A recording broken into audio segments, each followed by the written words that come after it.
Hello student, कैसे हैं आप सब। एक बार पुनः सी कोचिंग क्लासेस पर स्वागत है। क्लास 12 केमिस्ट्री एनसीईआरटी में आज का टॉपिक है अंतर हैलोजन यौगिक। सीधा क्वेश्चन पूछा जाता है अंतर हैलोजन यौगिक किसे कहते हैं। किन्हीं दो प्रकार के अंतर हैलोजन यौगिकों को समझाइए। तो हम तीन प्रकार के अंतर हैलोजन यहाँ पर यौगिक समझाएंगे, 3 से 4 प्रकार समझा देंगे। थोड़ा वीडियो लंबा हो जाएगा प्यारे बच्चों, क्योंकि क्वेश्चन केवल 2 प्रकार का आएगा। तो आपको AX3 और AX5 प्रकार का समझ लेना है। बिल्कुल सिंपल है। मेन आपसे इलेक्ट्रॉनिक विन्यास यदि आ रहा है प्यारे बच्चों, तो आप सिंपल तरीके से इसको कर पाएंगे। ठीक है, तो अंतर हैलोजन यौगिक किसे कहते हैं, मतलब हैलोजन तत्व से ही संयोग कर ले। समझिएगा, हैलोजन तत्व से ही संयोग कर ले, और संयोग करने के बाद जिस यौगिक का निर्माण करता है उसे अंतर हैलोजन यौगिक कहते हैं। आप लोगों को पता होगा प्यारे बच्चों कि ऋण विद्युतता सबसे ज्यादा यदि देखा जाए तो हैलोजन तत्वों का ही होता है, क्योंकि बाह्यतम कोश में इलेक्ट्रॉन के साथ होता है, आकर्षण करने की क्षमता प्रबल होती है। लेकिन उन तत्वों में भी कुछ न कुछ ऋण विद्युतता में अंतर होता है। Fluorine, chlorine, bromine, iodine, astatine ये प्रमुख तत्व हैं इसके। टेन्नासीन भी है। तो इन तत्वों में कुछ न कुछ ऋण विद्युतता में अंतर पाया जाता है, और इन्हीं अंतर के कारण एक तत्व दूसरे तत्वों से संयोग कर लेता है, और संयोग करने के बाद यौगिक का निर्माण करता है, द्विअंगी यौगिक बनाता है, जिसे ही हम कहते हैं अंतर हैलोजन यौगिक। क्लियर है प्यारे बच्चों। फिर अंतर हैलोजन यौगिकों की संरचना देखेंगे। तो पहले अंतर हैलोजन यौगिक आपको पता हो जाना चाहिए कि जो हैलोजन तत्व आपस में ही क्रिया क्यों कर लेते हैं, जबकि बाह्यतम कोश में एक एक इलेक्ट्रॉन की कमी होती है। इसका कारण केवल ऋण विद्युतता में अंतर या विद्युत ऋणात्मकता में अंतर। हैलोजन परिवार के सदस्यों की विद्युत ऋणता में अंतर होने के कारण एक तत्व दूसरे हैलोजन तत्व के साथ संयोग करके द्विअंगी यौगिक का निर्माण करते हैं, जिसे हम अंतर हैलोजन यौगिक कहते हैं। ये प्रमुख 4 प्रकार के है ना होते हैं, या 4 प्रकार के हैलोजन यौगिक बनाते हैं। पहला AX प्रकार, AX3, AX5, AX7। जहां पर एक केंद्रीय धातु परमाणु है, उसके साथ हैलोजन तत्व। ये भी हैलोजन तत्व है, ऐसा नहीं है। जैसे CLF, यहाँ पर Cl क्या है, केंद्रीय धातु तत्व है, और यहाँ धातु तत्व नहीं कह सकते, यह धातु है। केंद्रीय आपका परमाणु है क्लोरीन, और फ्लोरीन आपका जो कि बाहर से जुड़ रहा है, यानी क्लोरीन पर फ्लोरीन जुड़ रहा है। ऐसे BRF, BRCl, IBr ये आपके AX प्रकार के यौगिक हो गए। फिर AX3 प्रकार की, मतलब ये केंद्रीय है, और फिर प्यारे बच्चों इसमें X3 यानी X के 3 अणु परमाणु जुड़े हुए हैं, जैसे ClF3, BrF3, ICl3। इसी प्रकार AX7 प्रकार का, BrF5, यहाँ पर 5 है, AX5 प्रकार का, तो यहाँ पर 5 होना चाहिए, और IF5। ठीक, फिर AX7 तो IF7। तो ये 4 अंतर हैलोजन यौगिक 4 प्रकार के होते हैं, AX, AX3, AX5, AX7। मतलब एक हैलोजन तत्व, फिर दूसरा 3 हैलोजन तत्व इसमें जुड़ेगा, इसमें 5 हैलोजन तत्व जुड़ेगा, और X7 में 7 हैलोजन तत्व जुड़ेंगे। ठीक है, क्लियर है। तो हम क्रम से चारों को हम समझा देंगे क्रम से प्यारे बच्चों, इसलिए आप लोगों को अच्छे से समझना है। सबसे पहले हम बात करते हैं किसी AX प्रकार के, तो एक एग्जाम्पल लेकर चलेंगे। जैसे हम प्यारे बच्चों ले लेते हैं CLF, और CLF से निकालेंगे इसका पहले इलेक्ट्रॉनिक विन्यास, फिर इसका संकरण निकालेंगे, किस प्रकार से संकरित होकर के क्रिया करता है। तो चलिए शुरू करते हैं। सबसे पहले यहाँ पर केंद्रीय परमाणु कौन सा है, तो केंद्रीय परमाणु क्लोरीन है। CLF लेकर चल रहे हैं एग्जाम्पल। तो आपका क्लोरीन है, क्लोरीन का परमाणु क्रमांक कितना होता है, 17 होता है। यदि इसके बाह्यतम कोश में इलेक्ट्रॉन की बात करें प्यारे बच्चों, तो इसके बाह्यतम कोश में 3s में 2 इलेक्ट्रॉन भरे जाते हैं, और 3p में आपके कितने इलेक्ट्रॉन हो जाएंगे, 5 इलेक्ट्रॉन। और यदि 3d की बात करें तो 3d में कोई इलेक्ट्रॉन नहीं होता। ठीक है, फिर हम समान अवस्था में इसका है ना, समान अवस्था में थोड़ा देखिएगा, समान अवस्था में किस प्रकार से इलेक्ट्रॉन भरे होते हैं कक्षक में। सामान्य अवस्था में S में 2 इलेक्ट्रॉन भरे प्यारे बच्चों। S में कितने इलेक्ट्रॉन, 2 इलेक्ट्रॉन। P में कितने इलेक्ट्रॉन है, 5 है। इसमें 3 ऑर्बिटल, तो 5 इलेक्ट्रॉन, 1 2 3 4 5। और D में प्यारे बच्चों, D में 5 ऑर्बिटल होता है ना, ये 5, 1 2 3 4 5। डी में कोई इलेक्ट्रॉन नहीं होते। तो ये सामान्य अवस्था में होता है। किस अवस्था में, सामान्य अवस्था में। अब देखिएगा यहाँ पर केवल एक F जुड़ना है, तो एक अयुग्मित है, यहाँ पर 3 लोन पेयर है और एक बॉन्ड पेयर, यानी एक बंध बनाएगा, तो सीधा ये संकरित अवस्था कहलाएगा। क्या, संकरित अवस्था। क्या है मेरे बच्चों, संकरित अवस्था। तो देखिएगा यहाँ पे आपका 2 इलेक्ट्रॉन, तो 2 इलेक्ट्रॉन रहने दो। यहाँ पे आपके पास 5 इलेक्ट्रॉन भरे हैं, तो 1 2 3 4 5 इलेक्ट्रॉन भर दो। इसके बाद प्यारे बच्चों यहाँ पे आपका पूरा का पूरा खाली है तो खाली रहने दो। संकरित अवस्था में कहा गया कि एक इलेक्ट्रॉन जुड़ेगा, वो भी किसका जुड़ जाएगा, फ्लोरीन का जुड़ गया। तो ये इसका आपका क्या हो गया, इलेक्ट्रॉनिक विन्यास के आधार पर। थोड़ा सा यहाँ पर ये समझना है, इसकी संरचना की बात करें, संरचना कैसा होगा प्यारे बच्चों, तो संरचना इसको हम बनाएंगे। हमारे पास एक क्लोरीन है, ये क्लोरीन है, इस क्लोरीन के पास कितने लोन पेयर हैं, 3 लोन पेयर हैं, तो 3 लोन पेयर है प्यारे बच्चों, और इसके साथ फ्लोरीन जुड़ा हुआ है, क्या फ्लोरीन जुड़ा हुआ, ये संरचना हो गया। यदि हम इसका संकरण बताएं आपको कि संकरण बता दो, तो संकरण आपका इसमें होगा s का 1 ऑर्बिटल और p का 3, sp3 संकरण, sp3 संकरण पाया जाएगा। ठीक है, इतना ही होता है, इतना ही बताना होता है। यहाँ पर आपका क्लोरीन का केंद्रीय परमाणु कौन सा है, क्लोरीन है।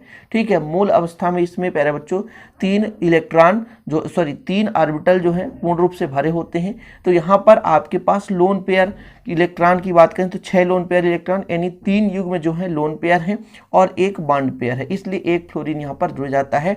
और ये आकृति इसकी बात करें तो आकृति यहाँ पर लिख देंगे, देखिए आकृति आपको लिखना है तो लिख सकते हैं आकृति देखी, इतना आपको लिखना रहेगा प्यारे बच्चों, बस सिंपल तरीके से इस तरह आप लिख दोगे, बराबर नंबर मिलेगा। क्वेश्चन आता है अंतर हैलोजन यौगिक किसे कहते हैं, किसी 2 प्रकार के अंतर हैलोजन यौगिकों को समझाना है। तो ये आपका हो गया AX प्रकार का प्यारे बच्चों। अब हम बात करेंगे AX3 प्रकार का, कैसे, दूसरा आपको पढ़ना है AX3, कैसा प्यारे बच्चों, AX3 मतलब केंद्रीय जो परमाणु है A है, उसमें 3 हैलोजन तत्व जुड़े हुए हैं। AX3 में जैसे ले लेंगे एग्जाम्पल के तौर पर, हम सिंपल लेते हैं प्यारे बच्चों, क्लोरीन का ही लेते हैं, ClF3, क्या लेते हैं, ClF3 में। ठीक है, ClF3 में तो आपको पता है क्लोरीन है, क्लोरीन का परमाणु क्रमांक कितना, 17 प्यारे बच्चों। सेम 3s में 2 इलेक्ट्रॉन, फिर प्यारे बच्चों 3p में कितने इलेक्ट्रॉन, 5 इलेक्ट्रॉन, और फिर 3d में कोई इलेक्ट्रॉन नहीं होते, यानी 3d में 0 इलेक्ट्रॉन होता है। इसका थोड़ा सामान्य अवस्था कर लेते हैं। सामान्य अवस्था में इसके इलेक्ट्रॉन ऑर्बिटल में सामान्य अवस्था में s में कितने इलेक्ट्रॉन प्यारे बच्चों, 2 इलेक्ट्रॉन, p में कितने इलेक्ट्रॉन, p में कितने इलेक्ट्रॉन, 5 इलेक्ट्रॉन, तो 1 2 3 4 और 5। और d में तो सामान्य अवस्था में एक भी इलेक्ट्रॉन नहीं है, एक भी इलेक्ट्रॉन नहीं है, डी में एक भी इलेक्ट्रॉन नहीं है प्यारे बच्चों। ये सामान्य अवस्था हो गया। इसके बाद आता है उत्तेजित अवस्था, क्या, उत्तेजित अवस्था में बात करें, उत्तेजित अवस्था के लिए इलेक्ट्रॉन यहाँ से निकलेगा, इलेक्ट्रॉन यहाँ से निकलेगा, देखिएगा थोड़ा सा, तो इसमें आपके पास 1 2 3 4 यहाँ से इलेक्ट्रॉन निकल करके कहाँ चला जाता है प्यारे बच्चों, तो ये डी में चला जाता है। डी में 5 ऑर्बिटल है, ठीक है, 1 2 3 4 5, एक इलेक्ट्रॉन यहाँ चला गया। अब इसमें 3 फ्लोरीन आसानी से जुड़ जाते हैं, एक फ्लोरीन यहाँ पे जुड़ जाता है, एक फ्लोरीन यहाँ पे जुड़ जाता है, और एक फ्लोरीन यहाँ पे जुड़ जाता है। इस प्रकार से इस पर हम यदि बात करें संकरण की प्यारे बात बच्चों, तो संकरण यहाँ पर देखिए S का 1, P का 3 और D का 1, sp3d संकरण पाया जाता है। कौन संकरण, sp3d संकरण पाया जाता है। तो पहले हम इसका संरचना बनाते हैं। संकरण यदि यहाँ पे लिखें तो संकरण आप सिंपल तरीके से बता सकते हो, संकरण क्या है, sp3d, sp3d संकरण हो गया। इसके बाद आप बनाओगे क्या, संरचना, क्या बनाओगे, संरचना। चलो संरचना बनाते हैं, लास्ट में स्क्रीनशॉट के लिए समय दे दूंगा, बिल्कुल आप चिंता ना करें। इसका संरचना बनाते हैं। केंद्रीय परमाणु कौन सा है, यहाँ पर क्लोरीन है, तो क्लोरीन कर दो, ठीक है प्यारे बच्चों, क्लोरीन केंद्रीय परमाणु है। इसके बाद इसमें थोड़ा ये देखना है कि लोन पेयर कितने हैं, तो 2 लोन पेयर है। तो एक काम करते हैं, एक लोन पेयर इधर कर देते हैं प्यारे बच्चों, एक लोन पेयर ऐसा हो गया, और एक लोन पेयर ऐसा कर देते हैं, एक लोन पेयर ऐसा हो गया, 2 लोन पेयर हो गए क्लोरीन के। और यहाँ पर कितने फ्लोरीन जुड़े हैं, 3 फ्लोरीन जुड़े हैं, तो एक फ्लोरीन यहाँ जोड़ दो, ठीक है, एक फ्लोरीन आप यहाँ जोड़ दो, और एक फ्लोरीन आप यहाँ जोड़ दो। फिर इसकी यदि संरचना की बात करें तो ऐसा आप कॉमन कर दो प्यारे बच्चों, ऐसा और फिर ऐसा, फिर इसको ऐसा। तो ये जो आपका ये है संरचना बन चुका है, संरचना बन चुका है, बिल्कुल सिंपल है संरचना। टी आकार की संरचना बनती है इस प्रकार से, ऐसा। आकृति जो होती है, यहाँ पर आकृति लिख दें, आकृति है कैसे, टी प्रकार, ठीक, बस इतना ही करना है आपको, ठीक, समझाना तो है। AX3 प्रकार का आपको पता है, AX3 में केंद्रीय परमाणु आपका सिंगल क्लोरीन है, X जहां पर प्यारे बच्चों क्या है, फ्लोरीन है, और फ्लोरीन के 3 परमाणु यहाँ पर जुड़ जाते हैं तो sp3d संकरण का निर्माण करते हैं, sp3d संकरण का निर्माण करते हैं। ठीक है, ये हो गया हमारा प्यारे बच्चों AX3 प्रकार का संकरण। कौन सा संकरण आ गया? AX3 प्रकार का संकरण। अब बात करते हैं तीसरा, थोड़ा समय दीजिए, आप तीनों को आसानी से चारों को समझ लेंगे। अब हम बात करेंगे AX5 प्रकार, AX5 प्रकार। ठीक है, AX5 प्रकार, इसमें से हम ले लेते हैं IF। ठीक है, IF7। ठीक है, तो आपको पता होगा प्यारे बच्चों जो आयोडीन है IF5 लेते हैं, AX5 तो IF5, फिर IF7 लेकर भी चलेंगे जो AX7 प्रकार में। आयोडीन का यदि हम परमाणु क्रमांक आपसे पूछे तो आप सिंपल तरीके से आपको पता होगा 53 होता है। इसके बाह्यतम कोष में जो इलेक्ट्रॉन होते हैं 5 में जाते हैं, यानी 5s2 5p5। ठीक, तो यहाँ पर आप लिखेंगे आयोडीन, और आयोडीन के बाद प्यारे बच्चों यदि हम आयोडीन यहाँ पर ले लें तो आयोडीन का होता है परमाणु क्रमांक 53, इसका आप लिखेंगे 5s2, कितना 5s2 प्यारे बच्चों, फिर आपका हो जाएगा 5p, p में कितने इलेक्ट्रॉन भरेंगे 5 भरेंगे, फिर आपका 5d, और d में कितने इलेक्ट्रॉन भरेंगे तो 0 इलेक्ट्रॉन होगा। देखिएगा सामान्य अवस्था में s में कितने प्यारे बच्चों, s में 2 इलेक्ट्रॉन है, जी हाँ। p में बताओ, p में आपके 5 इलेक्ट्रॉन, तो 1 2 3 4 5। ठीक, d में प्यारे बच्चों, d में यहाँ पर देखें 5 ऑर्बिटल है, 5 में कोई भी इलेक्ट्रॉन नहीं, ये समान अवस्था है। ठीक, इसके बाद आप करोगे उत्तेजित अवस्था में। कैसा? उत्तेजित अवस्था की बात करें तो यहाँ से इलेक्ट्रॉन आपका कुछ नहीं होने वाला, यहाँ इलेक्ट्रॉन सेफ रहेगा, यहाँ से इलेक्ट्रॉन उठेंगे उत्तेजित अवस्था में, यहाँ से एक एक इलेक्ट्रॉन निकलेंगे और जाकर के डी में जाकर के व्यवस्थित होंगे। ये उत्तेजित अवस्था में इलेक्ट्रॉन, ठीक है, निम्न ऊर्जा स्तर से उच्च ऊर्जा स्तर पर चले गए, 2 इलेक्ट्रॉन यहाँ पर चले गए, 2 इलेक्ट्रॉन निकलकर डी में 2 इलेक्ट्रॉन चले गए। ये उत्तेजित अवस्था था प्यारे बच्चों। अब हम बात करेंगे संकरित अवस्था। कैसा? संकरित अवस्था में देखेंगे ये आपका कुछ परिवर्तन नहीं होगा, यहाँ पे सिंगल इलेक्ट्रॉन रहेंगे, लेकिन यहाँ पर प्यारे बच्चों फिर क्रिया करेगा फ्लोरीन। क्या करेगा? क्रिया फ्लोरीन। 1 2 3 4 5, ये आपके 2 इलेक्ट्रॉन। अब फ्लोरीन यहाँ पर आकर जुड़ेगा, तो एक फ्लोरीन का इलेक्ट्रॉन यहाँ, एक यहाँ, एक यहाँ, एक यहाँ और एक यहाँ। कितने? 5 फ्लोरीन हो गए, 1 2 3 4 और 5। इस पर यदि मैं आपसे कहूँ संकरण की बात करूँ प्यारे बच्चों इस पे पूरे में, तो आप देखिए sp3 और d2 संकरण, sp3d2 संकरण पाया गया। कैसा संकरण है? sp3d2 संकरण। अब यहाँ पर आपको इलेक्ट्रॉनिक विन्यास प्यारे बच्चों पता होना चाहिए, 1s2 2s2 आप बचपन से पढ़ते आ रहे हैं, तभी तो आपसे बनेगा। इलेक्ट्रॉनिक विन्यास नहीं बन रहा तो फिर आप इसको नहीं कर पाएंगे, तो इलेक्ट्रॉनिक विन्यास आपसे बनना चाहिए। ठीक है ना, इस प्रकार क्लियर है।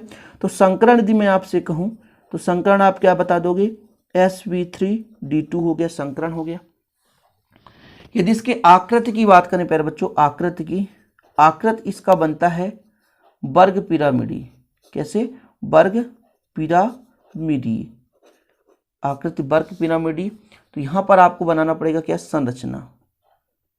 क्या बनाना पड़ेगा? संरचना। देखिएगा लोन पेयर है क्या? जी हाँ, एक लोन पेयर है, एक लोन पेयर। और केंद्रीय परमाणु आपने लेकर चला है क्या? आयोडीन। तो यहाँ पर आयोडीन आपका केंद्रीय परमाणु है, पहली बात।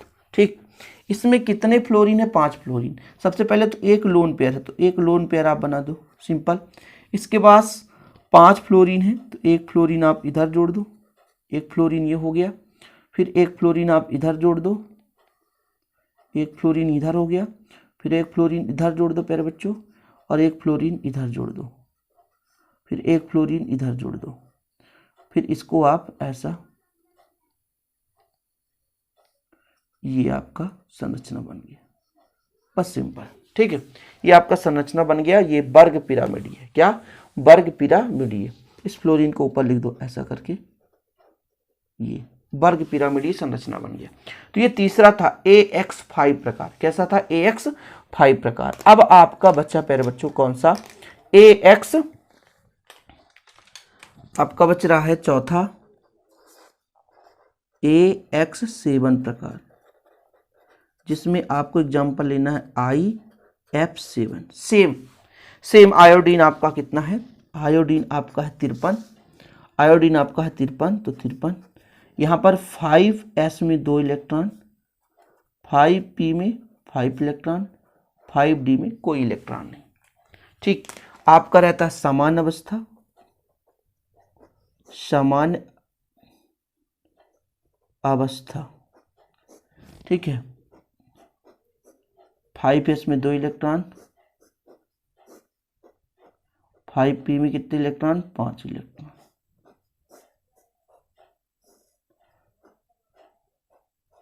इसमें बिल्कुल एक भी इलेक्ट्रॉन नहीं है। ठीक, समान अवस्था। फिर आप करेंगे उत्तेजित अवस्था, उत्तेजित अवस्था। उत्तेजित अवस्था में एक इलेक्ट्रॉन यहां से निकलेगा और एक इलेक्ट्रॉन यहां से निकलेगा और जा करके प्यारे बच्चों 3 इलेक्ट्रॉन निकलेंगे और यहां पर 3 इलेक्ट्रॉन जा करके डी में चले जाएंगे। अब यहां पर संयोग करेगा एक फ्लोरीन यहां पे, एक फ्लोरीन यहां पे, एक फ्लोरीन यहां पे, एक फ्लोरीन यहां पे, फिर एक फ्लोरीन यहां पे, एक फ्लोरीन यहां पे और एक फ्लोरीन यहां पे। टोटल कितने फ्लोरीन जुड़ चुके हैं? अब यहां पर आप बताओगे तो यहां पर sp3 और d3 संकरण पाया गया। कौन सा संकरण प्यारे बच्चों? तो संकरण आपका पाया sp3d3। तो आप लिखोगे संकरण, संकरण कैसा पाया गया? sp3d3। आप लिखोगे आकृति, क्या? आकृति, आकृति आप लिखोगे पंचभुजीय। कैसा पाया जाएगा? पंचभुजीय, पंचभुजीय। फिर आप लिखोगे संरचना। आगे हेडिंग डालो संरचना, तो संरचना में बना दूंगा संरचना, संरचना बना दूंगा प्यारे बच्चों। यहां पर आपका आयोडीन है तो आयोडीन कर दीजिए, आयोडीन। इसके साथ आपको 5 फ्लोरीन जोड़ना है। कितने फ्लोरीन? 5 फ्लोरीन। एक यहां जोड़ देते हैं फ्लोरीन और आपका एक यहां जोड़ देते हैं फ्लोरीन, फिर आपका एक यहां जोड़ देते हैं फ्लोरीन, फिर एक यहाँ फ्लोरीन जोड़ देते हैं और एक यहाँ फ्लोरीन जोड़ देते हैं। इसको अपन इस प्रकार से, ठीक, फिर एक फ्लोरीन यहाँ जोड़ दो और एक फ्लोरीन यहाँ पे जोड़ दो। ये इसकी बन गई प्यारे बच्चों, क्या? संरचना बन गई। इतना आप कर दोगे तो आपको बराबर नंबर मिल जाएंगे, क्योंकि अंतर हैलोजन यौगिक किसे कहते हैं और किन्हीं 2 अंतर हैलोजन यौगिकों को आपको समझाने को पूछा जाता है। तो उम्मीद करता हूं कि आप लोग आज की इस वीडियो में अंतर हैलोजन को विधिवत समझ लिए हैं। और वीडियो पसंद आए तो लाइक जरूर करिएगा प्यारे बच्चों, है ना, और चैनल को सब्सक्राइब कर लीजिएगा नए हैं तो। इसी प्रकार हम आपके लिए वीडियो लाते रहेंगे ताकि आप लोग बेहतर से बेहतर पढ़ाई कर सकें। ठीक है, चलते हैं प्यारे बच्चों, मिलते हैं इसी प्रकार अगले वीडियो के साथ। तब तक के लिए जय हिंद, वंदे मातरम।